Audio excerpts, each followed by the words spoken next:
stalls, we're ready for the third. Stand by. 2:15 Glasgow Girl.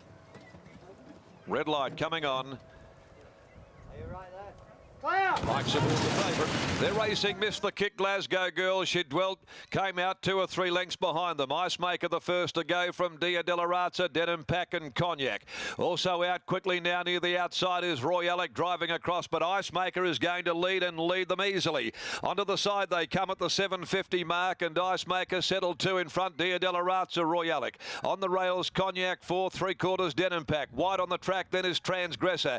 After that very slow start, Glasgow Girls work through third from last on the inside of Essential Spice, who's back there in company with Pims Royale. Into the straight, 350 to go, and it's Ice Maker shaken up 1.5 lengths. Dia Della Razza, Royalic, Cognac on the rail. Here's Essential Spice down the outside with Transgressor. Pims Royale getting a split as well. On the outside, Essential Spice with 100 to go surges past them. Essential Spice gapped them, raced away 2, 3, 4 in front in the twinkling of an eye, and Essential Spice absolutely cut them apart. 1 in a canter from Pims Royale or Denim Pack. Then Transgressor, Ice Maker suffered meltdown in the last 50 with Glasgow Girl, Never a Hope. Followed further back by Cognac, and then Royalic and Dia Della Razza is the last of them home. Big win. Boy, that's a huge 7-day backup. Chris Parnham aboard, and when he let the mare down, she simply erupted. And she went from 2 to 3 to 4 lengths clear.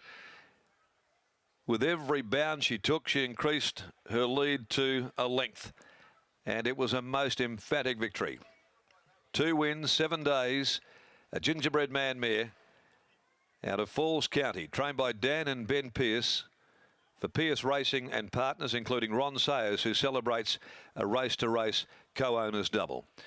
Number 6 is first, 3:20, 1:40. 1 is second, Pims Royale, Mitch Pateman.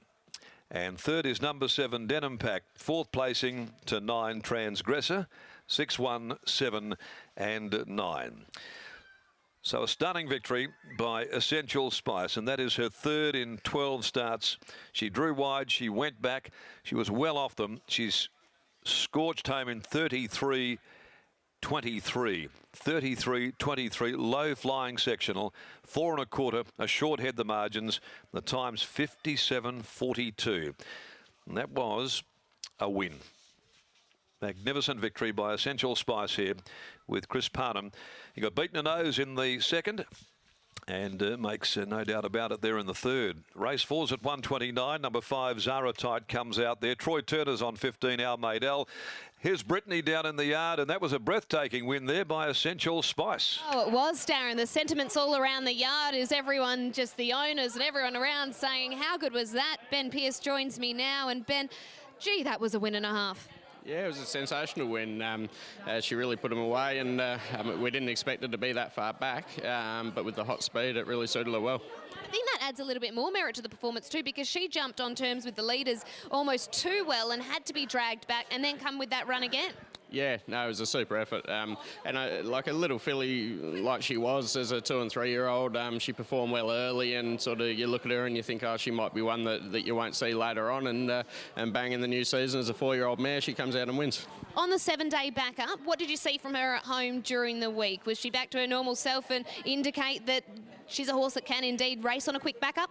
Yeah, well, we just looked at the calendar. We wanted to keep her at 1,000 metres, and the next 1,000 was 3 weeks, and so we said we'll see how she pulls up, and if she's well, we'll go round. And yeah, she was jumping out of her skin during the week, so we were happy to go. Does she head to that 1,000-metre race now, what would be in a fortnight? Yeah, I'll just have to check the ratings, but I'd say that'd be the way to go.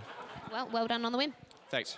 Ben Pearce there, trainer of Essential Spice, and a huge, huge victory there from this galloper who has been putting in some really good performances this whole preparation and has been pretty consistent in doing so from for the last couple months, really, when she put in a slashing performance behind the likes of Samizdat. She finished second twice to Samizdat, so they were very glad when that horse was going to be booked to be going over east, because it'd been a bit of a fly in her ointment. But today, without that horse around, she's able to put together 2 wins in a row with the victory last week, and within 7 days has been able to deliver yet again for these connections who are enjoying a very lovely ride with this horse, having just her 12th start and her 3rd victory and 6 placings. So very consistent horse, and added another string to her bow on a quick back up, a long way back, but